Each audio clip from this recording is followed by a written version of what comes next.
안녕하세요. 국풀국어학원 방위원장 김병규입니다. 오늘 잠실중학교 내신에 관련된 말씀을 드릴 거고요.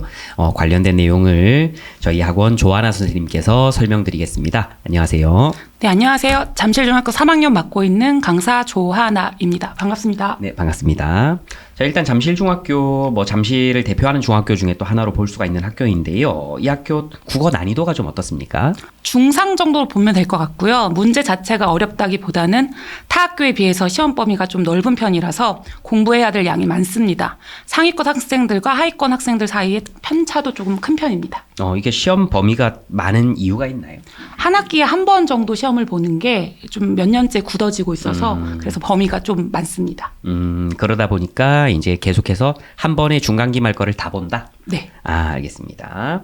자, 그러다 보면 이제 A 등급을 받는 학생들이 좀 적어질 수도 있을 것 같은데 좀 어떤 편인가요? 제가 3학년 기준으로 말씀드리면요. 3학년 기준으로는 70% 정도라서 좀 많은 편이죠. 네네. 이걸 생각을 해보면 2학년 때가 사실은 A 등급이 40% 정도였던 걸 생각을 해보면 아무래도 국어 과목을 말씀드렸던 것처럼 한 학기에 한 번만 보기 때문에 2학년 때 점수가 좋지 않았던 친구들이 3학년 때 좀 만회해보려는 생각으로 열심히 하는 편이라서 좀 3학년 때 A 등급은 높은 편입니다. 좀 기본적으로 학생들이 좀 공부에 대한 열의가 있다. 네네. 이렇게 판단을 해도 될 것 같아요. 그래서 시험 범위가 많음에도 불구하고 90점 이상을 유지를 하고 있다. 이렇게 보시면 될 것 같고요. 자, 그러면 이제 우리 시험을 구성하고 있는 점수를 구성하는 요소라고 봐야 되겠죠. 객관식 문제, 서술형 문제, 수행평가 이런 것들이 있는데 잠실중학교는 객관식 문제가 좀 어떤 형태로 나오나요? 잠실은 보통 올 객관식으로 문제가 나오고 있고요. 학습 내용을 정확하게 이해했는지, 수업 시간에 교사의 지도에 집중했는지를 확인하는 유형의 문제가 자주 출제되는 편입니다. 예를 들면 하나의 질문에 옳지 않은 것을 고르는 문제가 두세 개 연달아 나오거나 아니면 선지를 8개에서 10개 정도를 쭉 나열해 놓고 그러니까 옳은 것을 단순히 찾는 게 아니라 옳은 것의 총 개수를 묻는 것. 그런 식의 문제가 한두 개씩은 꼭 포함되어 있는 편입니다. 그런 건 좀 정답률 떨어지지 않나요? 그렇죠. 그러니까 아무래도 그 문제 푸는 과정에서 까딱 잘못해서 집중력이 흐트러지면 사소한 실수를 하게 되는 경우가 생기니까 그래서 100점 맞기가 만만치는 않다. 그러니까 앞에서도 좀 다른 선생님들도 이야기를 해주셨지만 모두 고르시오 형태라든지 올바른 것의 개수라든지 이렇게 선택지의 개수 자체가 늘어나는 타입의 문제들은 항상 좀 학생들에게 완벽한 이해도를 요구하는 경향이 있어서 좀 점수대가 아무래도 좀 점수를 가르는 이거를 등급을 가르는 기준이 되는 문제가 될 수 있다. 이렇게 설명을 드릴 수가 있겠고요. 자, 그리고 이제 안 배운 지문이나 이런 것들이 선택지나 지문으로 나오는 케이스들도 있나요? 잠실은 보통 교과서 내 작품에 충실한 편이긴 하지만 간혹 그 학습지를 통해서 교과서 내용과 관련된 작품을 따로 학습하게 한 뒤에 출제하는 경우도 가끔 있습니다. 그러면 교과서 자체의 시험 범위도 많은데 네, 맞아요. 학습지까지 추가가 되면 맞아요. 좀 대비할 것 자체가 많다. 공부할 양이 좀 늘어나는 편입니다. 그런 부분이 조금 있을 수 있다는 거 참고를 해두셔야 되겠고요. 서술형은 지금 아까 얘기 들어보니까 올 객관식이면 서술형은 없을 것 같고 서술형이 없으니까 서술형 파트는 넘어가도록 하고요.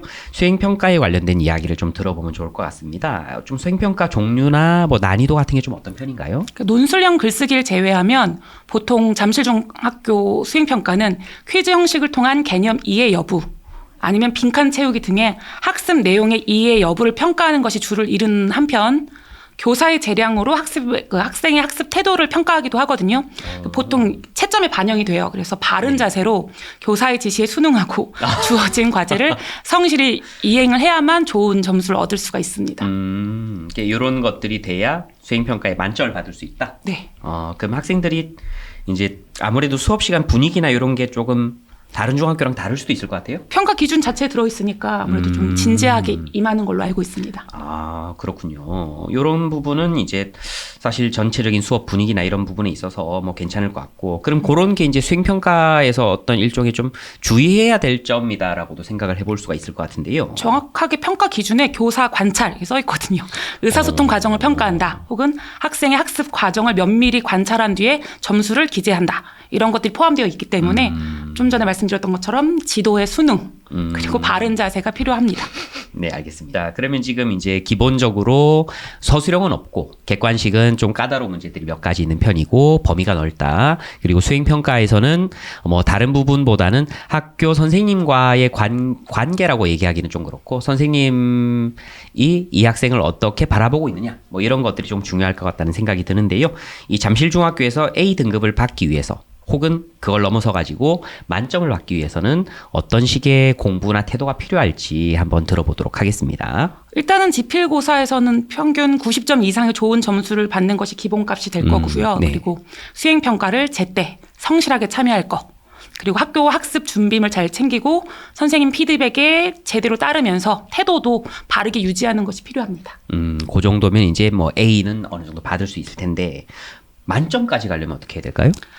좀 전에 말씀드렸던 것처럼 잠실 같은 경우는 좀 특이하게 한 학기에 한 번 정도 시험을 보거든요. 그래서 범위도 넓고 학습 프린트도 따로 나오는 경우가 있고 그리고 거기에 교과서 외 작품이 포함되는 경우도 가끔 있어서 아무리 상위권 친구라고 하더라도 한 번에 몰아서 공부해서 100점을 맞기는 좀 많이 어렵습니다. 평소에 수업에 충실하고 그날 배운 것은 복습해 놓는 것이 필요하고요.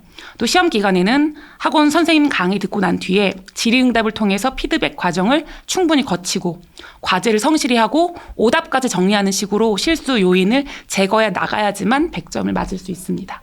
저희가 보통 이제 내신 기간이라고 하면 뭐 예를 들어서 중간고사면 뭐 한 3월 말부터 4월 말 요 정도까지인데 실제로는 이제 3월 초부터 수업은 시작되잖아요. 학교 수업들이.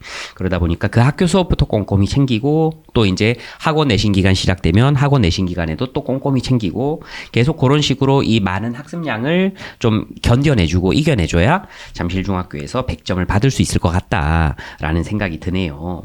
자, 그리고 혹시 마지막으로 좀 이렇게 당부를 하고 싶은 말이나 뭐 학생들이나 학부모님들께 당부하고 싶은 말 있으면 한번 들어보도록 하겠습니다. 보통 중3의 경우는 문학장르에 국한되어서 독서하는 습관을 버려야 되고요. 과학이나 철학, 사회학 등의 다양한 인문도서를 접하는 것이 능력 향상에도 도움이 됩니다. 또 수행평가에서는 독서 일지를 요구하는 경우가 많기 때문에 평소에 책을 읽고 난 뒤에는 관련된 기록을 남겨놓는 것이 필요하고요. 또 학습적에서 문법을 보면 문법은 평소 중등에서 공부했던 개념이 고등까지 이어지기 때문에 기초가 약한 친구들은 학습 용어에서 막히면 수업에 흥미를 갖기가 어렵습니다. 그런 친구들은 고등학교 올라가기 전에 중등 과정의 문법을 좀 미리 한번 확실히 공부를 하고 넘어가는 것이 필요합니다. 네, 알겠습니다. 자, 여기까지 저희 잠실중학교에 관련된 내용들 마무리하도록 하겠습니다. 감사합니다. 감사합니다.